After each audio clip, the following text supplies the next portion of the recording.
नमस्कार, देश की बात में आपका स्वागत है। मैं हूं मनोज मानस। खबरों का रुख करेंगे उससे पहले देख लेते हैं इस वक्त की अहम सुर्खियां। प्रधानमंत्री मोदी की अध्यक्षता में आयोजित केंद्रीय कैबिनेट की बैठक, कई बड़े फैसले पर लगी मुहर। पशुधन, स्वास्थ्य और रोग रोकथाम पर बनी सहमति। पीएम मोदी का उत्तराखंड दौरा, कल हरसिल मुखबा क्षेत्र का करेंगे दौरा। विंटर टूरिज्म के तहत मुखबा में मां गंगा की करेंगे आरती, बाइक रैली को दिखाएंगे हरी झंडी।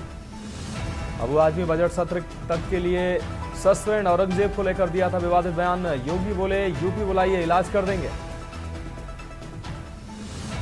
यूपी विधान परिषद में गूंजा औरंगजेब का मुद्दा, अबू आजमी का नाम लिए बिना योगी का हमला। बोले औरंगजेब को आदर्श मानने वाले विधायक को यूपी भेजिए, कर देंगे इलाज। मायावती के ऑफर को आकाश आनंद के पिता ने ठुकराया। आपको बता दें, आकाश के पिता ने ठुकराया, नेशनल कोऑर्डिनेटर बनने से इनकार किया। बसपा सुप्रीमो ने भाई से जिम्मेदारी वापस ली। और चाईबासा में आईईडी ब्लास्ट में 3 जवान घायल, रांची के राज अस्पताल में चल रहा इलाज। सीआरपीएफ के सर्च ऑपरेशन अभियान के दौरान हादसा। आप देख रहे हैं के न्यूज, खबरों का सारथी। और अब खबरें विस्तार से। अहम खबर से बुलेटिन की शुरुआत करते हैं। प्रधानमंत्री नरेंद्र मोदी की अध्यक्षता में आयोजित केंद्रीय कैबिनेट की बैठक में आज कई बड़े फैसले लिए गए। इसमें केदारनाथ और हेमकुंड साहिब रोपवे प्रोजेक्ट को मंजूरी मिल गई है। केंद्रीय मंत्री अश्विनी वैष्णव ने कैबिनेट के फैसलों की जानकारी दी है। आपको बता दें कि केंद्रीय कैबिनेट ने राष्ट्रीय रोपवे विकास कार्यक्रम के तहत उत्तराखंड में सोनप्रयाग से केदारनाथ 12.9 किलोमीटर तक रोपवे परियोजना, पर्वतमाला परियोजना के विकास को मंजूरी दे दी है। पीएम मोदी की अध्यक्षता में हुई केंद्रीय कैबिनेट की बैठक में इस परियोजना को डिजाइन, निर्माण, वित्त, संचालन और स्थानांतरण मोड पर 4081 करोड़ रुपए की कुल पूंजी की लागत पर विकसित किया जाएगा। इसको केंद्रीय मंत्री अश्विनी वैष्णव ने जानकारी दी है कि रोपवे को सार्वजनिक निजी भागीदारी में विकसित करने की योजना है और यह सबसे उन्नत ट्राई केबल डिटेचेबल गोंडोला तकनीकी पर आधारित होगा। इसकी डिजाइन क्षमता 1800 यात्री प्रति घंटे प्रति दिशा की होगी, जो प्रतिदिन लगभग 18,000 यात्रियों को ले जा पाएगी। यह रोपवे परियोजना केदारनाथ आने वाले यात्रियों के लिए वरदान साबित होगी, क्योंकि यह पर्यावरण अनुकूल, आरामदायक और तेज कनेक्टिविटी प्रदान करेगी और एक दिशा में यात्रा का समय लगभग 8 से 9 घंटे से घटाकर लगभग 36 मिनट कर देगी। परियोजना रोपवेज के प्रोग्राम्स का नाम दिया गया है पर्वतमाला परियोजना।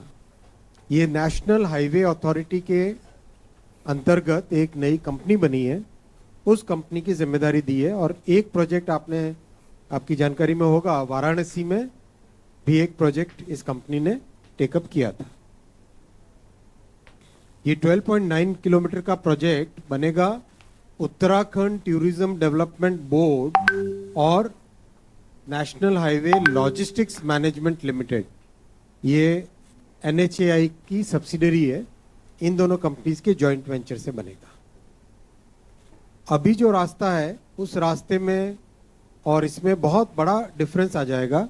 ये जो बड़ा फायदा होगा वो ये होगा कि जो आज 8 से 9 घंटे की जर्नी है वो 36 मिनट्स की जर्नी हो जाएगी। 8 to 9 आवर्स की जो जर्नी है that will become a journey of 36 minutes. और ये जो टेक्नोलॉजी इसमें लगाई गई है that is called 3S technology. और हेमकुंड साहिब की जो बहुत बड़ी एक महत्वपूर्ण स्थान है हमारी संस्कृति में, वहाँ पे माना जाता है कि हमारे सिखों के 10वें गुरु गोविंद सिंह जी ने वहाँ पे तपस्या की थी, वहाँ पे साधना की थी। इसलिए इसका बहुत बड़ा महत्वपूर्ण स्थान है। और वैली ऑफ फ्लावर्स तो दुनिया भर में प्रसिद्ध है ही, आप सब जानते हैं वैली ऑफ फ्लावर्स कितनी प्रसिद्ध है दुनिया में। तो ये दोनों जगह को इस प्रोजेक्ट से बहुत एक सिग्निफिकेंट हमारे देश भर से श्रद्धालु भक्तों को, टूरिस्ट को, सबको जाने का बड़ा मौका मिलेगा।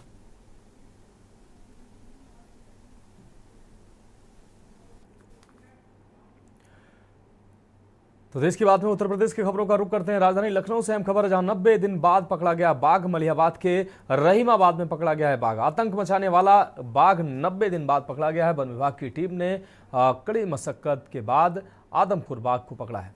तो राजधानी लखनऊ से अहम खबर आपको दिखा रहे हैं, 90 दिन बाद पकड़ा गया ये बाघ। मलियाबाद के रहीमाबाद में ये बाघ पकड़ा गया है।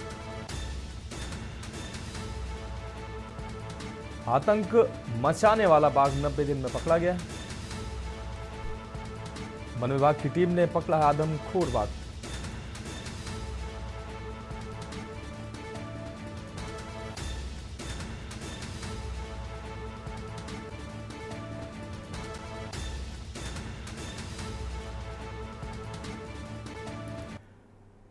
और अगली अहम खबर लखनऊ से, जहां एयरपोर्ट पर ड्रग्स के साथ महिला गिरफ्तार हुई है। 20 करोड़ की ड्रग्स के साथ विदेशी महिला गिरफ्तार हुई है।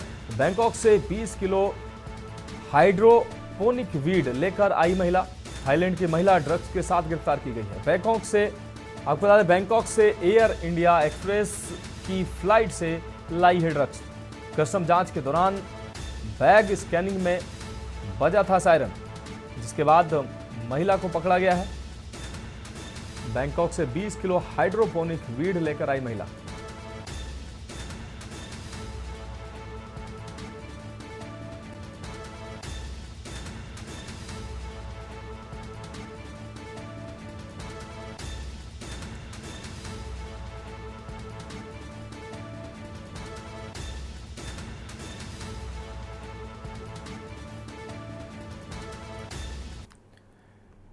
खबर लखनऊ से है, जहां आज आपको बता दें, विधान परिषद में मुख्यमंत्री योगी आदित्यनाथ ने समाजवादी पार्टी पर तीखा हमला बोला, जिसके बाद समाजवादी पार्टी की महिला कार्यकर्ताओं ने मुख्यमंत्री के खिलाफ विरोध प्रदर्शन शुरू कर दिया। महिला कार्यकर्ताओं ने बापू भवन के पास एकत्र होकर विधानसभा घेरने की कोशिश की, लेकिन हजरतगंज पुलिस ने उन्हें रोक दिया। इसके बाद पुलिस ने उन्हें इको गार्डन की ओर भेज दिया। प्रदर्शन के दौरान महिला पुलिस और सपा महिला कार्यकर्ताओं के बीच झड़प भी हुई, जो तनावपूर्ण स्थिति को जन्म देने वाली थी। घटना ने एक बार फिर से उत्तर प्रदेश की राजनीति को गरमा दिया।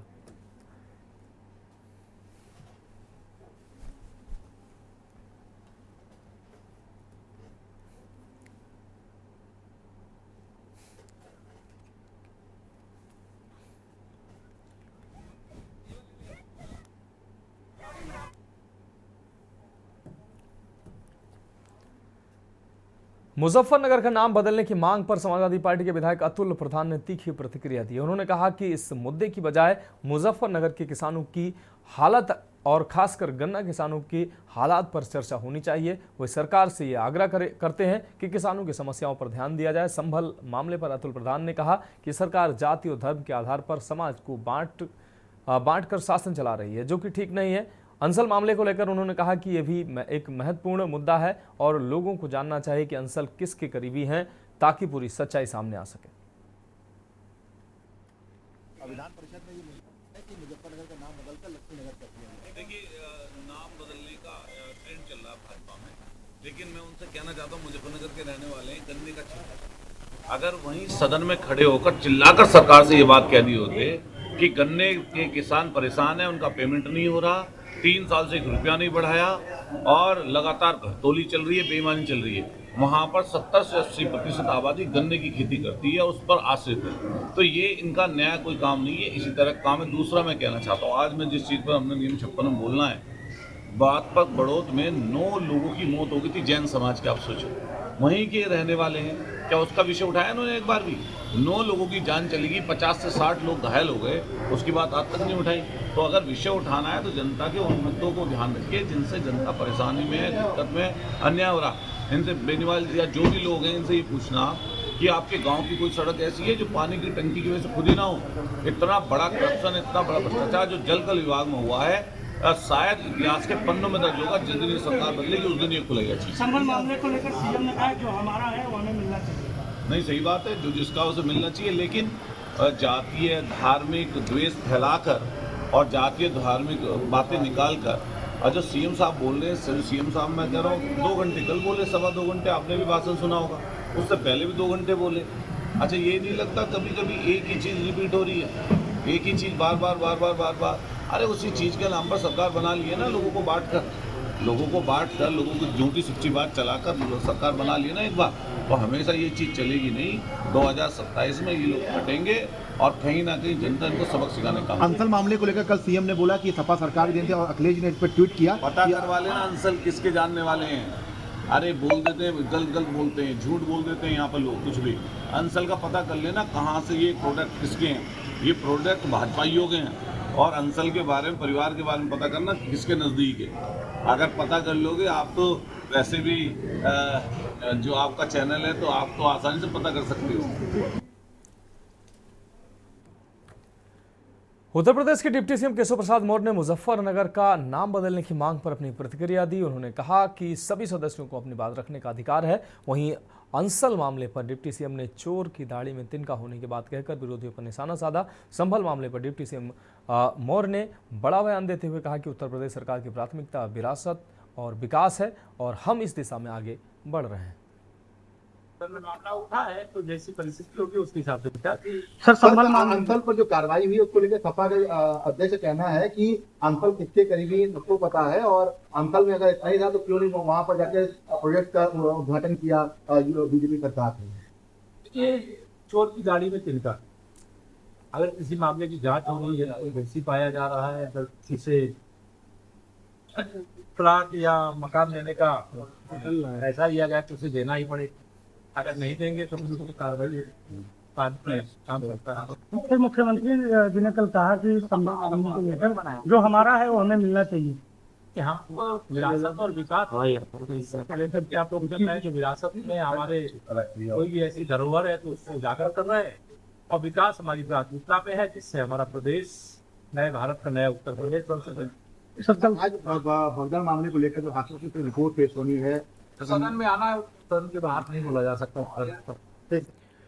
समाजवादी पार्टी के उप मुख्य सचेतक डॉक्टर आर.के. वर्मा ने मुजफ्फरनगर का नाम बदलने की भाजपा की मांग पर कड़ी प्रतिक्रिया व्यक्त की। उन्होंने कहा कि यह भारतीय जनता पार्टी की परंपरा रही है कि वह इसी तरह की राजनीति करते हैं। डॉक्टर वर्मा ने संभल मामले पर भी अपनी बात रखी और कहा कि पूजा स्थल और पूजा पद्धतियों का आदर करना चाहिए। वहीं अंसल परियोजना घोटाले पर दर्ज एफआईआर पर उन्होंने सरकार से सवाल किया कि वह उन उद्योगपतियों के बारे में बताएं जिन्होंने फर्जी एमओयू करके देश से भाग गए हैं। यह नाम बदलने की, दूसरे का काम हटा करके अपना नाम गिनाने की और यह एक परंपरा आगे है, ये अच्छी बात नहीं है। हर एक नाम के पीछे वहाँ के लोगों की भावनाएं जुड़ी होती हैं, उसके पीछे कारण रहा होता है। हर चीज़ को बदलना ठीक बात नहीं है। मुख्यमंत्री योगी आदित्यनाथ ने कल संभल को लेकर कहा कि जो हमारा है वो हमें मिलना चाहिए। देखिए मतलब आप हर जगह अपना खोजने की कोशिश करें, ये ठीक बात नहीं है। कौन कहाँ क्या है ये उनकी अपनी परंपराएं रही हैं, उनके लोग बताते हैं, लेकिन हर दूसरे के काम में अपनी चीज़ तलाशना, हर दूसरी जगह में अपनी जगह तलाशना एक हिकमत है। जिसकी जो जगह है वो उसकी जगह रहना चाहिए। इस बात का मैं स्वागत करता हूँ कि जो जिसकी जगह है, और हमारे भारत का संविधान जिस बात को कहता है कि इतने दिनों से जो जिस धर्म का, जो जिस समुदाय की परंपरा का जो हिस्सा रहा, पूजा पद्धति का जो हिस्सा रहा है, जो पूजा स्थल रहे हैं, उनमें कोई परिवर्तन नहीं होना चाहिए। ये हमारा जो संविधान कहता है इससे अनुसार। अंसल प्रोजेक्ट के जो मालिक हैं उन पर कल मुकदमा दर्ज हुआ। मुख्यमंत्री ने कल सदन में कहा कि ये सपा की देन है और अंसल के जो लोग हैं वो भूमाफिया और सपा भूमाफियाओं की मदद करते हैं। देखिए अभी सरकार ढिढोरा प्रूफ कर रही है कि हमने यहाँ पर जो इन्वेस्टर समिट कराए थे, इतने बड़े पैमाने पर हमने जो है उद्योगपतियों को, कॉर्पोरेट्स को, कंपनियों को हमने आमंत्रित किया, उन्होंने एमओयू साइन किया और उनमें से कितने ऐसे हैं भगोड़े हैं जो भाग गए, उस पर क्या कहेंगे। अखिलेश यादव जी ने भी इसको लेकर के ट्वीट करा, उन्होंने दिखाया कि जैसे मुख्यमंत्री योगी आदित्यनाथ ने उद्घाटन किया, साथ में हाँ बेशक वही मैंने कहा कि अभी जितना इन्वेस्टर समिट हुई है उसमें भी बड़े पैमाने पर ऐसे उद्योगपति हैं, कॉर्पोरेट हैं। अभी एक जन की जो है बात भी खुली है कि उनका सब कुछ फर्जीवाड़ा ही था। तो सरकार अपने उन उद्योगपतियों के बारे में क्या कहेगी जिनका स्वयं एमओयू साइन कराया है। तो खबरों में वक्त एक ब्रेक का है, जल्द हाजिर होंगे। आप देख रहे हैं के न्यूज। ब्रेक के बाद देश की बात में एक बार फिर से आपका स्वागत है। रुक करेंगे अगली अहम खबर का। खबर कानपुर से है, जहां श्रीमद्भागवत गीता वैदिक न्यास कानपुर प्रांत द्वारा भारतीय नववर्ष चैत्र शुक्ल प्रतिपदा संवत 2082 के अवसर पर एक भव्य आयोजन की योजना बनाई गई है। ये महोत्सव राधा कृष्ण मंदिर जेके टेम्पल पांडु नगर में मनाया जाएगा। शहर के विभिन्न स्थानों से आने वाली गीता संदेश यात्रा के समागम पर यह उत्सव बड़े हर्ष और उल्लास के साथ मनाया जाएगा। इस महोत्सव के दौरान ख्याति लब्ध संत महात्माओं और विद्वान जनों द्वारा ज्ञान गंगा का आस्वादन कराया जाएगा। इसके साथ ही भारतीय नववर्ष के स्वागत के लिए विशेष आयोजन किया जाएगा, जिसमें धार्मिक, सांस्कृतिक और आध्यात्मिक कार्यक्रमों का आयोजन होगा। उत्सव की तैयारी के लिए एक महत्वपूर्ण बैठक का आयोजन श्रीमद् भगवद गीता वैदिक न्यास के प्रमुख सदस्यों द्वारा किया गया है, जिसमें आनंदेश्वर धाम, परमठ सिद्धनाथ धाम, जाजमऊ पनकी धाम, बिठूर और नवागंज स्थित दांडीबाड़ा से संत महंत और विद्वान जन उपस्थित रहे। आपको बता दें, बैठक में महोत्सव की सफलता के लिए विभिन्न पहलुओं पर चर्चा की गई। आयोजन की योजना को अंतिम रूप दिया गया। ये महोत्सव कानपुर शहर के धार्मिक और सांस्कृतिक जीवन का एक महत्वपूर्ण हिस्सा बनेगा, जो भारतीय नववर्ष के स्वागत में एक नई ऊर्जा और उत्साह का संचार करेगा।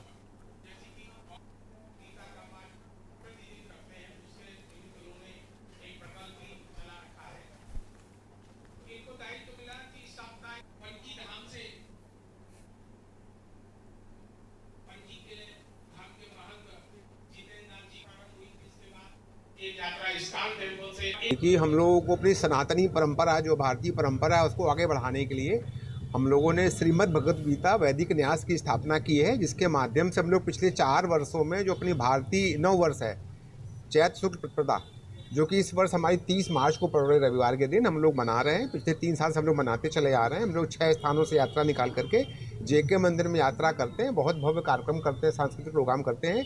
तो उसी के तहत हम लोगों ने आज मीटिंग रखी है कि पूरे कानपुर के शहर के लोग, आसपास के जिलों के लोग इकट्ठा होकर के अपनी भारतीय परंपरा के हिसाब से भारतीय नववर्ष मनाएं और अपना जो सनातनी समाज है उसका उत्साहवर्धन करें।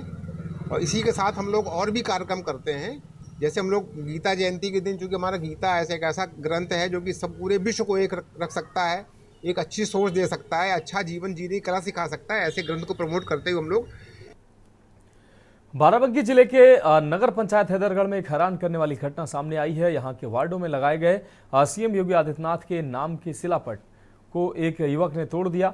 ये शिलापट नगर पंचायतों में किए गए विकास कार्यों को लेकर लगाया गया था। युवक का ये कृत्य CCTV फुटेज में कैद हो गया, जो अब सोशल मीडिया पर वायरल हो रहा है।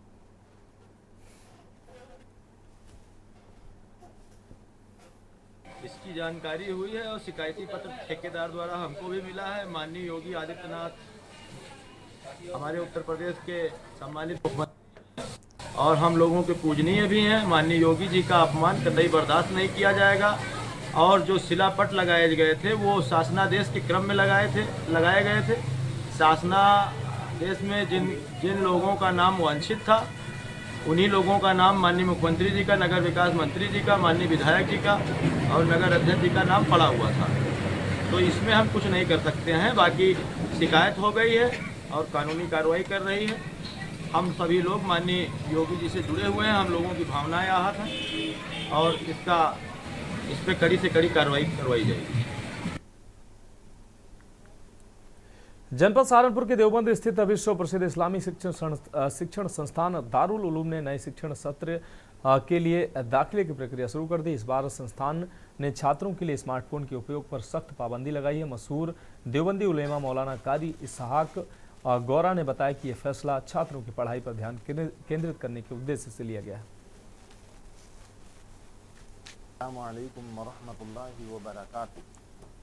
जी हाँ, दारुल उलूम देवबंद की इंतज़ामिया ने अपने यहाँ पढ़ने की ख्वाहिश रखने वाले छात्रों के लिए कुछ गाइडलाइंस जारी की हैं और इन गाइडलाइंस में स्मार्टफोन का भी जिक्र किया गया है और कहा गया है कि कोई भी बच्चा स्मार्टफोन का इस्तेमाल ना करे। अगर करता हुआ पाया गया तो उसको जब्त कर लिया जाएगा। दारुल उलूम देवबंद की इंतज़ामिया ने जो ये गाइडलाइंस में जो एक कंडीशन लगाई है, इसकी जितनी सराहना की जाए, तारीफ की जाए, कम है। झांसी स्टेशन के प्लेटफॉर्म नंबर 4 से GRP और RPF ने एक बड़ी कार्रवाई करते हुए राहुल कुशवाहा नामक व्यक्ति को हिरासत में लिया है। चेकिंग के दौरान उसके कब्जे से 90 किलो चांदी बरामद की गई है, जिसकी अनुमानित कीमत करीब 1 करोड़ रुपए बताई जा रही है। राहुल नागपुर से मथुरा यात्रा कर रहा था और उसे झांसी स्टेशन पर पकड़ा गया।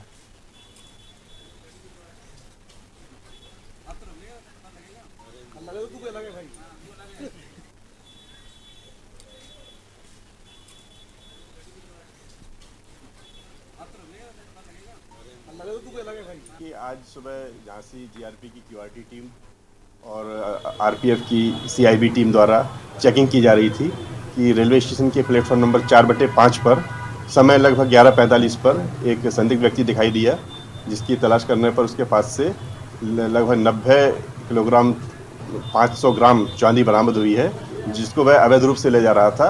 उससे पेपर्स के बारे में पूछने पर कोई संतोषजनक जवाब नहीं दिया जा सका, जिससे जीएसटी के अधिकारियों को सूचित किया गया है और 90 किलोग्राम 500 ग्राम चांदी की कीमत लगभग 1 करोड़ रुपए इसकी बाजार के में आकी जा रही है। यह व्यक्ति नागपुर से मथुरा से को इस चांदी को ले जा रहा था, जो इससे पूछने पर इसके द्वारा बताया गया है। इसके पहले कहीं पकड़ा गया? इससे पहले इसकी जानकारी की जा रही है। फिलहाल प्रथम दृष्टया ऐसा प्रतीत हो रहा है कि यह प्रथम बार ले जा रहा है, जो इसके द्वारा बताया गया है। बाकी विस्तृत जानकारी इसके संबंध में की जा रही है। ये जनरल कोच में था। ये जनरल कोच से विभाग क्या कार्रवाई कर रहा है? देखिए, इसके द्वारा जीएसटी की सूचना दी गई है, चूंकि यह सेल टैक्स से संबंधित है, तो सेल टैक्स द्वारा इसमें मजीद कार्रवाई की जाएगी। अलीगढ़ के थाना क्वारसी क्षेत्र में एक बड़ी चोरी की घटना सामने आई है। अज्ञात चोरों ने ज्वेलर्स की दुकान का शटर काटकर चोरी की वारदात को अंजाम दिया है। चोरों ने दुकान के काउंटर से चांदी की ज्वेलरी चुरा ली और मौके से फरार हो गए। घटना सीसीटीवी कैमरे में घुसते और नजर आ रहे हैं। सूचना मिलते ही इलाका पुलिस ने 7 फॉरेंसिक टीम मौके पर पहुंची और घटना की जांच शुरू कर दी। ये चोरी की घटना थाना क्वारसी के अंतर्गत क्वारसी चौराहे के पास की।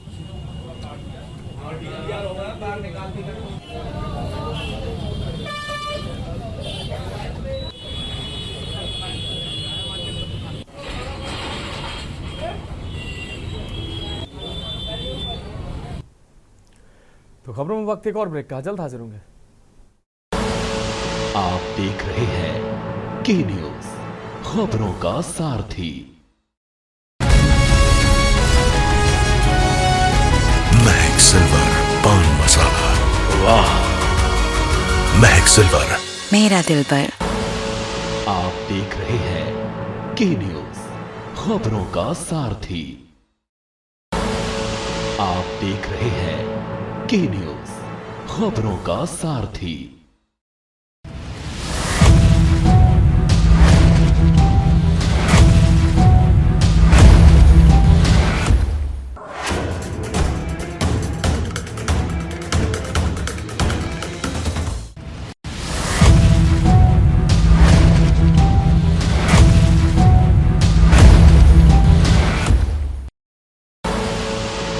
देख रहे हैं के न्यूज, खबरों का सारथी। ब्रेक के बाद खबरों में आपका स्वागत है। अब देश की बात की खबरों में उत्तराखंड की खबरों का रुख करते हैं। हरिद्वार जिले में हाल ही में संपन्न हुए सहकारी समितियों के चुनाव पर हाईकोर्ट ने रोक लगा दी। इसके बाद सरकार ने फैसला लिया कि निर्विरोध निर्वाचित हुए डायरेक्टर पद पर बने रहेंगे, जबकि अन्य सीटों पर दोबारा चुनाव कराए जाएंगे। मान्यवर, मैं आपसे बताना चाह रहा हूं कि इन लोगों ने जो पर्चे की फीस होती है नामांकन की, वह फीस जमा की।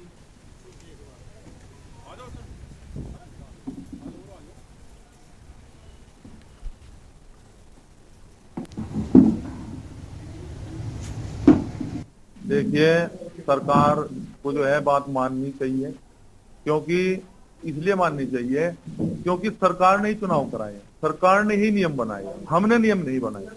हम कौन है नियम बनाने वाले? और मेरे छोटे भाई हैं जो चुनाव जीते हैं, ओम सिंह जी, और हमारे पास जो एक प्रपत्र, ये देखिए, इसमें उस प्रपत्र में जो है पूरा बायोडाटा उन्होंने बना कर दिया कि इसे कितने वोट मिले, और इसमें दिया गया कि ओम सिंह जी को विजयी किया गया, और इसमें जो है निर्वाचन अधिकारी के साइन, सब कुछ है हमारे पास।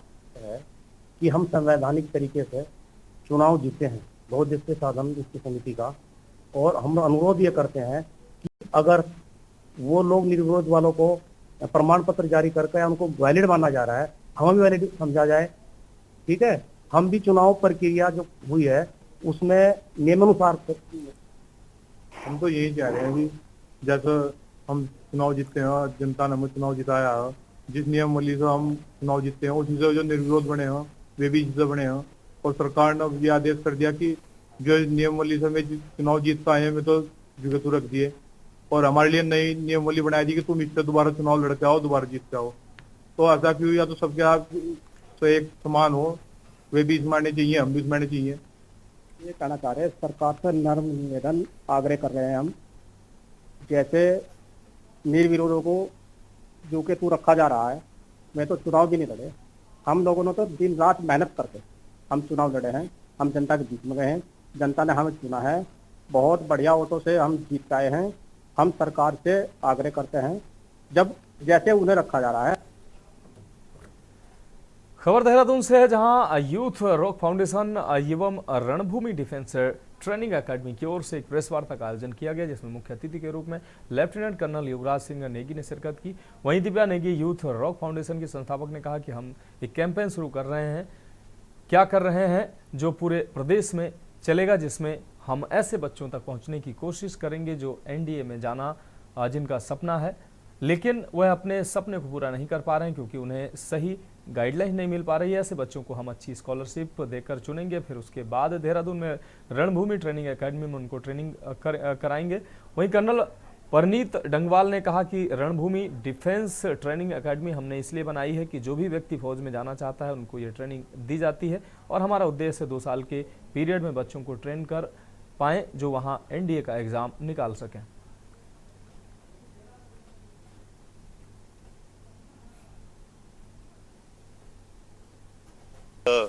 अग्निवीर एक पॉलिसी है, ये मेरा मानना है और मेरा अनुभव से मैं बता रहा हूँ कि अभी देखिए इम्प्लीमेंट ही नहीं हुई, मतलब इम्प्लीमेंट हुई है बट इसका अभी तक फाइनल रिजल्ट नहीं निकला है। वो 5 साल लगेंगे, वो 26-27 में जो पूरी कहानी है वो क्लियर होगी। बट अभी बच्चों को पता चल गया है, जैसे सीआरपीएफ, बीएसएफ, जितनी पैरामिलिट्री फोर्सेज हैं, रेलवेज हैं, पुलिस है, उन्होंने जैसे बताया है कि भाई 10% हम एब्जॉर्व करेंगे। सो अगर वो एब्जॉर्प्शन होता है तो कोई प्रॉब्लम ही नहीं है। आपने पहले 5 साल फौज में किया, उसके लिए आपको एक अच्छा खासा फाइनेंशियली हेल्प मिल गया, एंड उसके बाद हम लोग यूथ रॉक्स फाउंडेशन चलाते हैं, जो कि एक एनजीओ है। इसमें हम एक कैंपेन शुरू कर रहे हैं जो पूरा प्रदेश व्यापी कैंपेन है, जिसमें हम ऐसे होनहार बच्चों तक पहुंचने की कोशिश करेंगे जिन्हें एनडीए में जाने का सपना तो है, लेकिन वो इस सपने को पूरा नहीं कर पा रहे क्योंकि उन्हें गाइडेंस नहीं मिल पा रही है। तो उन्हें बहुत अच्छी स्कॉलरशिप्स दे के हम चुनेंगे हर जिले से, और फिर उन्हें देहरादून में ट्रेन करेंगे रणभूमि ट्रेनिंग अकेडमी में। इसके बारे में सर आपको जानकारी देंगे। उत्तराखंड के लोक गायक नरेंद्र सिंह नेगी ने गढ़ रत्न का दर्जा हासिल करने के बाद एक बड़ा आह्वान किया। उन्होंने 6 मार्च को होने वाली पहाड़ी स्वाभिमान रैली में शामिल होने की अपील की है, जिसमें राज्य के कैबिनेट मंत्री प्रेमचंद अग्रवाल को मंत्री पद से हटाने की मांग जोर शोर से उठेगी। इस रैली का आयोजन गैरसैंण में होगा और इसमें लोगों को एकजुट होने के लिए नरेंद्र सिंह नेगी ने आह्वान किया है। 6 मार्च को प्रधानमंत्री नरेंद्र मोदी उत्तराखंड के दौरे पर आ रहे हैं। इस दौरान राज्य भर में राजनीतिक हलचल और बढ़ गई है।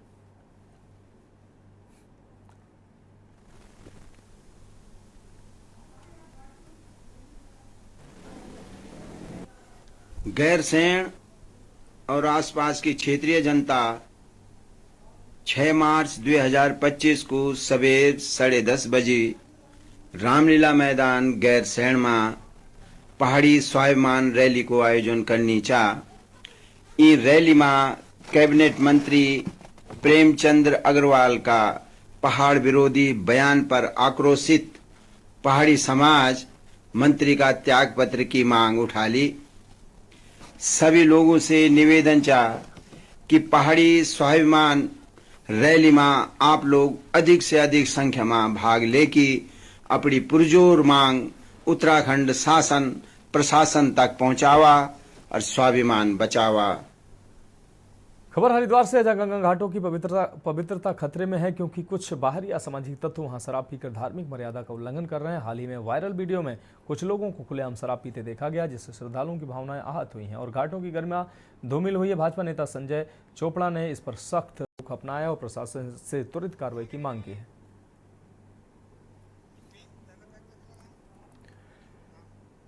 खबर कालाडूंगी से, जहां बेलपड़ाव वन रेंज में चांदनी जोन खोलने को लेकर वन विभाग ने जनसंवाद कार्यक्रम आयोजित किया है। उप वन प्रभागीय अधिकारी मनीष जोशी ने पर्यटन और रोजगार वृद्धि पर चर्चा की, लेकिन ग्रामीणों ने जोरदार विरोध किया। उनका आरोप था कि उन्हें कार्यक्रम में आमंत्रित नहीं किया गया और जोन खोलने से पर्यावरण और आजीविका को नुकसान होगा।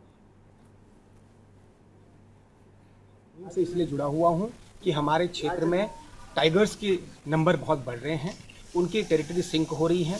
जब उनके आवास स्थल हम और ज़्यादा डिस्टर्ब करेंगे, चाहे वो किसी भी विधि से करें, तो उसके आवास स्थल जब डिस्टर्ब होंगे तो वो कहीं ना कहीं मूव करेंगे।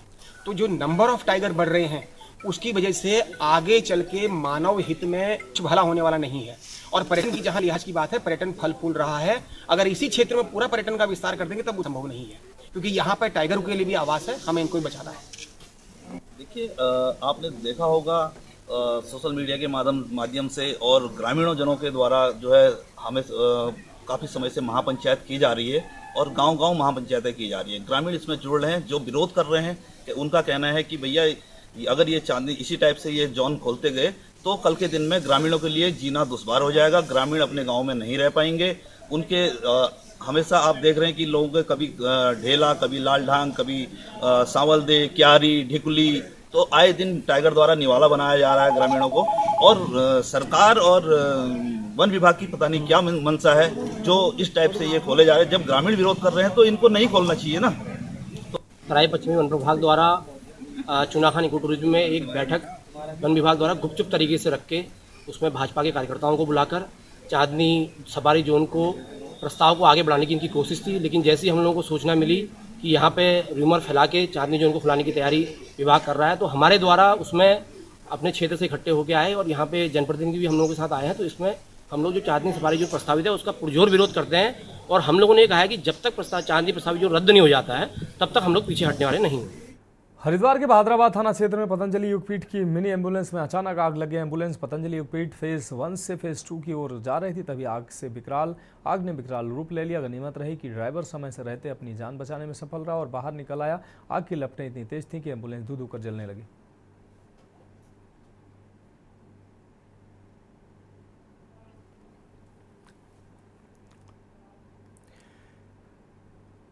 उधम सिंह नगर जिले के दिनेशपुर प्राथमिक स्वास्थ्य केंद्र का भवन जर्जर हालत में है, जिससे कर्मचारियों और मरीजों की सुरक्षा पर सवाल उठ रहे हैं। 64 साल पुराना भवन की दीवारों में दरारें आ गई हैं और छत से पानी टपकता है। स्वास्थ्य केंद्र में प्रतिदिन 100 से अधिक मरीजों की ओपीडी होती है, लेकिन कर्मचारियों को जर्जर भवन में कार्य करना पड़ रहा है। प्रभारी चिकित्सक डॉक्टर प्रदीप पांडे ने विभाग को कई बार सूचित किया कि शीघ्र नए भवन का निर्माण कराया जाए। स्थानीय लोग भी तत्काल निर्माण की मांग कर रहे हैं ताकि कोई बड़ी दुर्घटना न हो। हमारे चेयरमैन साहब बहुत गंभीर हैं और माननीय जिलाधीश जी से हम लोगों ने कहा है कि इसका भवन के साथ साथ इसका उच्चीकरण भी होना चाहिए, क्योंकि यहाँ लाखों की संख्या में जो है आबादी है इस हॉस्पिटल के आसपास क्षेत्र में जो है, तो इसका उच्चीकरण भी होना चाहिए और इसका जो जीर्ण शीर्ण अवस्था में है उसका पुनरुद्धार भी होना चाहिए। और निश्चित रूप से मेरे को लगता है हमारे जिलाध्यक्ष जी और हमारे चेयरमैन साहब मिलकर प्रयास करेंगे, माननीय मुख्यमंत्री से मिलेंगे इसी संबंध में जाकर के और अतिशीघ्र इस पर कुछ ना कुछ कार्रवाई होगी। भवन काफ़ी पुराना है, 1960 के दशक का बना हुआ है और इस समय बरसात में पानी टपकता रहता है। दीवारें अंदर से काफ़ी खोखली हो गई हैं। शासन को, सीएमओ सर को लिखा गया है, जेई साहब आते हैं, देख के गए भी हैं, मरम्मत भी हुई है, फिर वो दोबारा वैसे ही हो जाता है। इसमें है एक बार इसका अच्छी तरह से मरम्मत हो जाए या फिर कहीं अलग नया भवन बन जाए प्राथमिक स्वास्थ्य दिनेशपुर का, वही सब। रामनगर में कॉर्बेट टाइगर रिजर्व, जहां ग्रामीण बाघ के हमलों से परेशान हैं, लेकिन जब उन्होंने अपनी सुरक्षा की मांग को लेकर पूर्व में आंदोलन किया तो उन पर ही मुकदमा दर्ज कर दिया गया। इससे गुस्साए ग्रामीणों ने आज कॉर्बेट टाइगर रिजर्व मुख्यालय पर जबरदस्त प्रदर्शन किया और प्रशासन के खिलाफ जमकर नारेबाजी की। नैनीताल जिले के रामनगर के सावलदे और ढेला क्षेत्र में बाघ और गुलदार के लगातार हो रहे हमलों से लोग दहशत में हैं। कई ग्रामीण इन हमलों में अपनी जान भी गंवा चुके हैं, लेकिन वन विभाग की ओर से अब तक कोई ठोस कदम नहीं उठाया गया। परेशान ग्रामीणों ने आज जब अपनी सुरक्षा की मांग की लेकिन इसको लेकर आंदोलन किया तो प्रशासन ने उन पर ही मुकदमा दर्ज कर दिया, जिससे ग्रामीणों का आक्रोश और बढ़ गया। जिसके बाद बुधवार को उन्होंने कॉर्बेट टाइगर रिजर्व मुख्यालय पर ही आंदोलन करना शुरू कर दिया और प्रशासन से गुहार लगाई कि बाघ और गुलदार का आतंक खत्म किया जाए।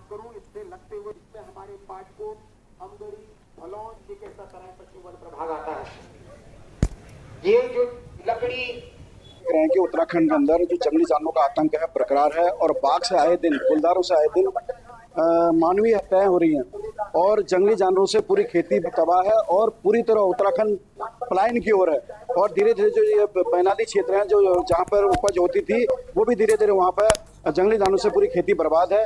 जो आज पूरे क्षेत्र के ग्रामीण यहाँ पर आए हुए हैं, एक लंबे समय से जो जंगली जानवरों का आतंक पूरे क्षेत्र में फैला हुआ है। जंगली जो जानवर हैं, बाघ है, शेर है, ये लोग जो हम जंगल में जाने वाले लोग हैं उन्हें मार रहा है और हमारे खेतों को नुकसान पहुंचा रहा है, हमारे घर से बच्चों को उठा के ले जा रहा है। लेकिन जो शासन प्रशासन है वो कहीं से कहीं तक आम जनता की बातों को नहीं सुन रहा है। देखिए, आज सावलदे के आसपास के क्षेत्र के कुछ लोग थाने आए थे, उनके द्वारा एक ज्ञापन दिया गया है और उन क्षेत्र वालों का कहना था कि वहाँ टाइगर लगातार मूवमेंट कर रहा है, घरों में घुस रहा है, कुछ वीडियो भी दिखा रहे थे। वो सारे फैक्ट हमारी जानकारी में है, इसमें हम संबंधित विभाग को हमारे द्वारा ट्रांसफ़र किए जाएंगे। उनके जो ज्ञापन दिया है, ज्ञापन के आधार पर जो मुकदमे दर्ज हैं और जो तहरीर उन्होंने दी है वन विभाग के कर्मचारी और अधिकारियों के विरुद्ध, उसमें हमारे द्वारा सभी तथ्यों के आधार पर आवश्यक वैधानिक कार्रवाई की जाएगी। मोदी की अध्यक्षता में केंद्रीय मंत्रिमंडल ने केदारनाथ धाम और हेमकुंड साहिब के लिए 2 अलग अलग रोपवे प्रोजेक्ट को मंजूरी दे दी है, जिनकी कुल लागत 6,800 करोड़ रुपए से ज्यादा है। केंद्रीय मंत्री अश्विनी वैष्णव ने इसकी जानकारी दी। अश्विनी वैष्णव ने बताया कि 12.9 किलोमीटर लंबे केदारनाथ रोपवे प्रोजेक्ट पर 4,081 करोड़ रुपए से ज्यादा की लागत आएगी। 12.4 किलोमीटर लंबे हेमकुंड साहिब रोपवे प्रोजेक्ट पर 2730 करोड़ रुपए की लागत आएगी। ये दोनों प्रोजेक्ट पर्वतमाला परियोजना का हिस्सा होंगे। केदारनाथ रोपवे प्रोजेक्ट के बारे में जानकारी देते हुए अश्विनी वैष्णव ने कहा कि मंत्रिमंडल ने राष्ट्रीय रोपवे विकास कार्यक्रम पर्वतमाला प्रोजेक्ट के तहत उत्तराखंड के सोनप्रयाग से केदारनाथ तक 12.9 किलोमीटर लंबे रोपवे परियोजना के विकास को मंजूरी दे दी है। इस प्रोजेक्ट से यात्रा में लगने वाला समय सिर्फ 36 मिनट रह जाएगा। 12.4 किलोमीटर लंबा हेमकुंड साहिब रोपवे प्रोजेक्ट हेमकुंड साहिब को गोविंद घाट से जोड़ेगा। हेमकुंड साहिब गुरुद्वारा समुद्र तल से 15,000 फीट की ऊंचाई पर उत्तराखंड के चमोली में है और इसे गुरु गोविंद सिंह और भगवान लक्ष्मी के ध्यान स्थल के रूप में जाना जाता है। वो आराम से 6 महीने तक ये यात्रा करने का सौभाग्य सबको मिलेगा। ये अपने आप में बहुत पर्वतमाला परियोजना, रोपवेज के प्रोग्राम्स का नाम दिया गया है पर्वतमाला परियोजना।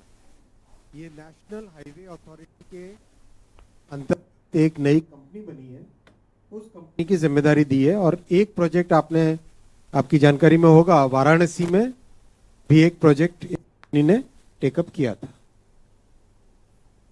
ये 12.9 किलोमीटर का प्रोजेक्ट बनेगा उत्तराखंड टूरिज्म डेवलपमेंट बोर्ड और national highway logistics management limited, ये NHAI की सब्सिडरी है। इन दोनों कंपनीज के जॉइंट वेंचर से बनेगा। अभी जो रास्ता है उस रास्ते में और इसमें बहुत बड़ा डिफरेंस आ जाएगा।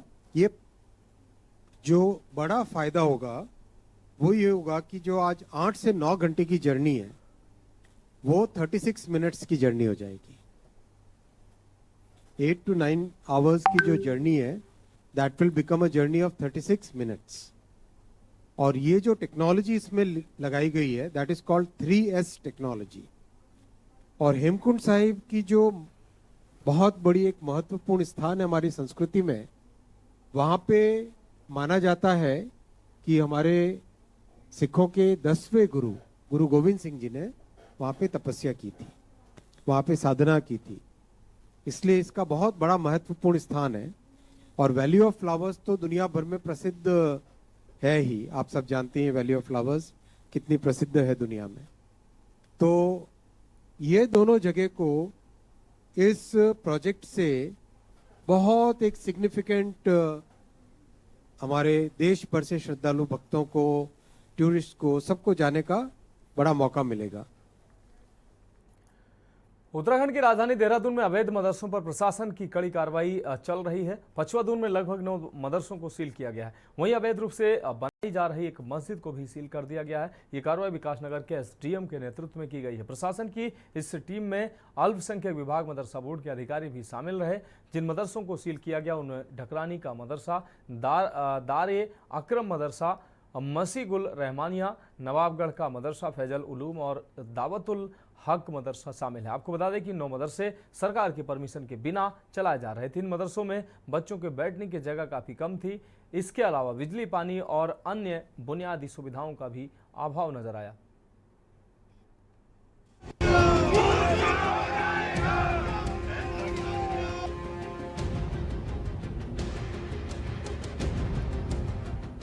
मदरसे व मस्जिद प्रशासन की बिना अनुमति के चलाया जा रहा है, इसलिए इन मदरसों व मस्जिद पर कार्रवाई की गई है। एसडीएम विनोद कुमार ने कहा कि सुप्रीम कोर्ट का आदेश है कि बिना जिलाधिकारी की अनुमति से कोई भी नया धार्मिक स्थल अथवा पुराने धार्मिक स्थल की मरम्मत नहीं की जा सकती, इसलिए इन्हें सील किया गया है। मुस्लिम संगठनों का कहना है कि बिना किसी अग्रिम आदेश के मदरसों व मस्जिद को सील किया गया है, जो सरासर गलत है। इसको लेकर मुस्लिम संगठनों ने जिलाधिकारी को ज्ञापन दिया, जिसमें इस कार्यवाही को जल्द रोकने की मांग की गई। देखिए, तो हमने पहले ही कहा है कि जो भी इस प्रकार के अवैध निर्माण हैं, अतिक्रमण हैं, उनको हम हटाएंगे और वो हमारा पहले से ही जो लोगों ने ऐसे अवैध अतिक्रमण किए हैं या निर्माण किए हैं उनको सूचना दे दी गई है। तो उनको पहले ही कहा है कि वो स्वयं हटा लें, अन्यथा प्रशासन जो है उसको हटाएगा। आज हम यहाँ 2 मुद्दों को लेकर आए हैं। नंबर 1 तो यह है कि ढकरानी में एक मस्जिद सीज की है, जो हमारी पुरानी मस्जिद थी, उसे हम दोबारा शहीद करके दोबारा बना रहे थे, अपनी जमीन में बना रहे थे, वो एमडीटी द्वारा सीज की गई है।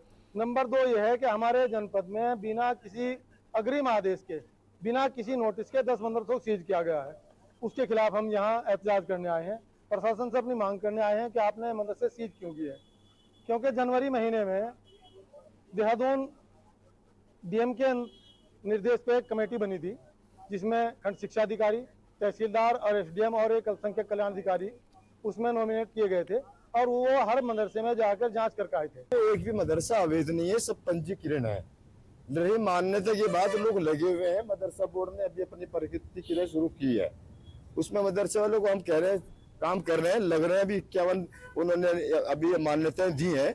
मदरसे वालों को पहले इस बात का पता नहीं था, पता है, अब वो उसमें जागरूक हो गए हैं और मान्यता की तैयारी में लगे हैं। कुछ 51 मान्यता अभी दी है सरकार ने वहाँ पे। रहा इसका आर्थिक जो हमारे यहाँ मदरसों में आकर के ये सीज कर रहे हैं, ये गलत है मामला। इसलिए गलत मामला है क्योंकि हमें आप बताइए, इस डुबरी इलाके में कोई भी मदरसा, कोई बिल्डिंग, कोई घर, कोई मंदिर, कोई गुरुद्वारा, कोई भी चर्च, कहीं भी किसी का नक्शा अगर हमें कोई दिखा दे तो मदरसों को सारों को चीज करवाऊं मैं खड़ा होके। तो इस वास्ते मदरसे के ऊपर खास तौर पे ज्यादती हो रही है। मदरसे जो है सही काम कर रहे हैं, देश हित में काम कर रहे हैं। उसमें मदरसों में जो है हमारे हिंदी, इंग्लिश, मैथ पढ़ाई जाती है, मान्यता प्राप्त है मदरसे बहुत सारे। शासन के निर्देशकों क्रम में जो प्रशासन की टीम थी, प्रशासन, पुलिस प्रशासन और एमडीडीए की टीम के द्वारा एक संयुक्त कार्रवाई की गई है, जिसमें 5 अपंजीकृत मदरसों को सील किया। सर, पचपन क्षेत्र में कितने मदरसे हैं और कितने चयनित किए गए हैं इन चीज़ों कार्रवाई के लिए? अभी तक जो मदरसे यहाँ चिन्हित किए गए हैं 63 मदरसे हैं, जो पूरे विकासनगर तहसील के अंतर्गत है, और आगे भी ये कार्रवाई जारी है। आपको बता दें, हाल ही में 2 दिन पहले सीएम पुष्कर सिंह धामी सहसपुर कार्यक्रम में पहुंचे थे, जहां उन्हें अवैध मदरसों की शिकायत भी मिली थी। धामी के तुरंत एक्शन में आने के बाद प्रशासन हरकत में आया। वहीं 60 मदरसों के अवैध रूप से संचालन की सत्यापन की रिपोर्ट शासन को भी मिली। इसकी फंडिंग कहां से हो रही है, कौन लोग संचालित कर रहे हैं, साथ ही कहां के बच्चे पढ़ रहे हैं, ये भी जांच का विषय निकल कर आया, जिसके बाद इन अवैध मदरसों पर कार्यवाही की गई। वहीं विपक्षी पार्टी ने कार्यवाही के समय को लेकर सरकार पर सवाल खड़े किए।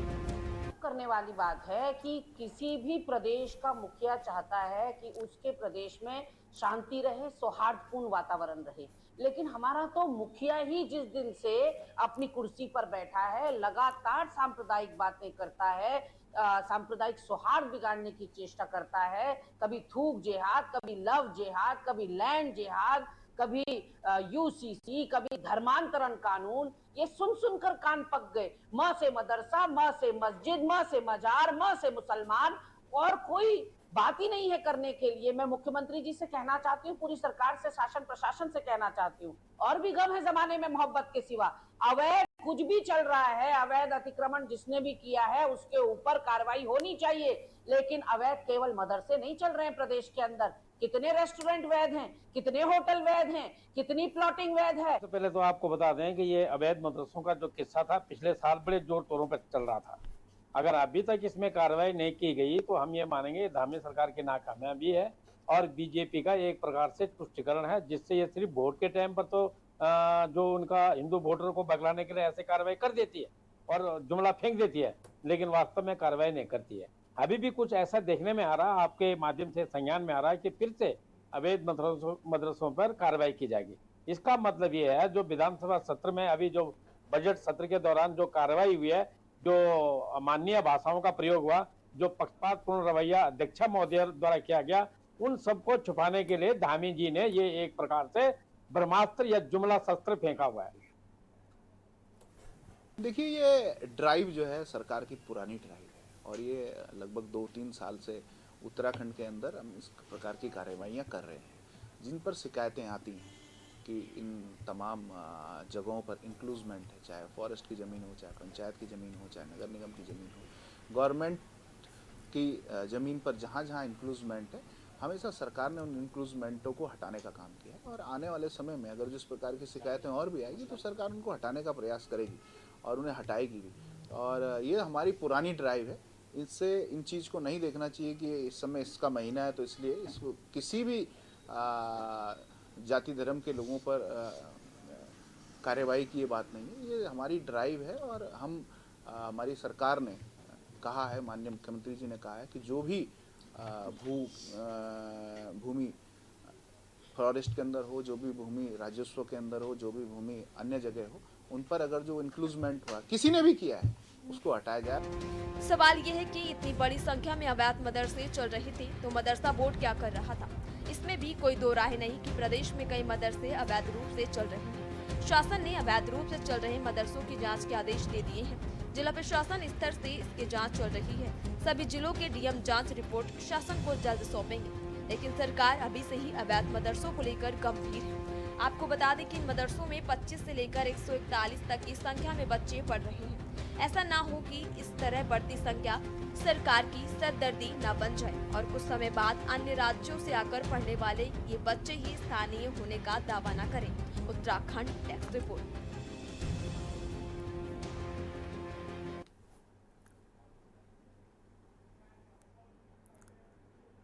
रुक करते हैं अगली अहम रिपोर्ट का। सदियों पुरानी परंपरा, भक्ति और व्यापार का संगम काशीपुर का चैती मेला एक बार फिर अपनी पहचान में लौट रहा है। जहां बीते वर्षों में दुकानों के स्थान पर बदले गए थे दुकानों के स्थान, वहीं अब इस बार फिर से मेला अपने पारंपरिक स्वरूप में लगेगा। प्रशासन ने तैयारियां तेज कर दी हैं, अधिकारी मुआयना कर चुके हैं और जल्द ही टेंडर प्रक्रिया भी पूरी होने वाली है। आखिर कैसे बदलेगा इस बार चैती मेले का रंग, देखिए इस रिपोर्ट में।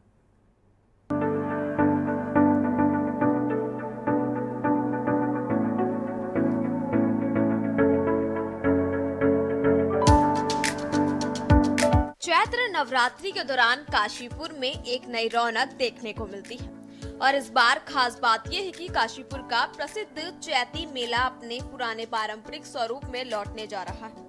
हर साल मां बाला सुंदरी देवी मंदिर के आशीर्वाद से ये मेला उत्तराखंड और उत्तर प्रदेश के लाखों लोगों के लिए आस्था, व्यापार और मनोरंजन का एक बड़ा केंद्र बनता है। चैती मेला सैकड़ों साल पुरानी भक्ति परंपरा का हिस्सा है और अब ये सिर्फ धार्मिक आयोजन नहीं बल्कि व्यापार और मनोरंजन का भी महत्वपूर्ण मंच बन चुका है। पुराने समय में यहाँ किसान अपनी फसल की बिक्री के लिए आते थे, जिस कारण इसे खेती मेला भी कहा जाता था। इस साल प्रशासन ने मेले की तैयारियों को लेकर विशेष ध्यान दिया है। काशीपुर के एसडीएम अभय प्रताप खुद मेला स्थल का निरीक्षण कर रहे हैं और पारंपरिक दुकानदारों को उनके पुराने स्थानों पर फिर से व्यापार करने का अवसर मिलेगा। टेंडर प्रक्रिया जल्द ही पूरी हो जाएगी और मेला अब पहले की तरह भव्य और ऐतिहासिक रूप से सजने वाला है। आस्था, व्यापार और मनोरंजन का ये संगम अब काशीपुर के चैती मेले को पहले से भी बड़ा और आकर्षण बनाएगा। प्रशासन की पूरी तैयारी के साथ इस साल का मेला सभी के लिए एक यादगार अनुभव होने की उम्मीद है। मैं बताना चाहूँगा कि चैती मेले का इस वर्ष का जो आयोजन है 2025 का, ये 30 मार्च से लेके 27 अप्रैल तक रहेगा। इसमें जिलाधिकारी महोदय की अध्यक्षता में जो बैठक होती है वो हो गई है। उसमें जिलाधिकारी महोदय के द्वारा जो दिशा निर्देश दिए गए हैं उसी के अनुसार मेला कराया जाता है। और मेले से पूर्व हमने एक जिला अधिकारी महोदय के निर्देश में एक परामर्श समिति है, उसकी भी हमने बैठक कराई थी, बैठक में जो हमें सुझाव प्राप्त हुए थे वो सारे सुझाव हमने जिलाधिकारी महोदय की बैठक में रखा था और उसमें से सारे सुझाव को उनका परीक्षण किया गया। परीक्षण करने के बाद एक जो हमारे पूरे चैती मेले का नक्शा है उसमें एक संशोधन भी किया जा रहा है, क्योंकि पुराने नक्शे में बहुत सारी ऐसी चीजें थी दर्शाई गई थी जो मौके पे नहीं थी। ऐसी बहुत सारे सेक्टर थे जिनका एरिया कम था लेकिन आवश्यकता ज्यादा की होती थी क्योंकि भीड़ बहुत हो जाती थी। जैसे सबसे कॉमन एग्जांपल है जो हमारा सिलबट्टा मार्केट, ये पुराने नक्शे में बहुत अंदर था और हमेशा जो सिलबट्टे से संबंधित जो उनके काम करने वाले शिल्पकार हैं वो हमेशा रोड पे ही बैठते थे, तो इस बार नए नक्शे में उनको रोड पे ही जगह दी गई। इसके अलावा जो हमारा झूला सेक्टर होता था उसका एरिया काफी कंजेस्टेड हो जाता था, तो इन सब चीजों को लेके बहुत ही जल्दी जो है हम 1-2 दिन के अंदर ही टेंडर की प्रक्रिया प्रारंभ कर देंगे और हर वर्ष की तरह जैसे टेंडर होता है उसे टेंडर करा के एक अच्छा मेले के आयोजन करने का हम लोग प्रयास करेंगे और ये प्रयास करेंगे जो पुरानी उसका जो स्वरूप है वो बचा रहे और अधिक से अधिक यहाँ पे श्रद्धालु आए और उनको किसी प्रकार की कोई समस्या ना हो। तो इस बार चैती मेला अपनी परंपरागत पहचान में लौट रहा है, जहां आस्था, व्यापार और मनोरंजन सब कुछ होगा। प्रशासन की तैयारियां जोरों पर हैं और उम्मीद है कि इस साल का मेला भव्य और ऐतिहासिक होगा। आप भी इस मेले का हिस्सा बनने के लिए तैयार हो जाइए। Special desk news India.